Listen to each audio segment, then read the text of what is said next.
How to change your location on YouTube. This tutorial shows you how to update your country or region settings on your Android device. First, open the YouTube app on your Android device. After that, tap on the U tab at the bottom right corner of the screen. From there, tap on the settings icon at the top right corner to open the app settings. At this point, tap on General from the list of options. In the next step, scroll down and tap on Location to open the location settings. Following this, you'll see a list of all available countries and regions to choose from.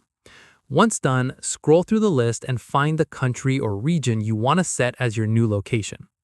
From here, tap on it to select it as your new location. At this stage, go back to the YouTube home screen and you'll notice that the content, trending videos, and recommendations will now reflect the region you selected.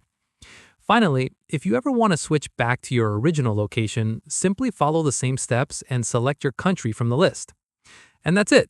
If this YouTube guide helped you change your location settings, give it a like, subscribe for more YouTube tutorials, and tap the bell icon for updates. See you in the next one.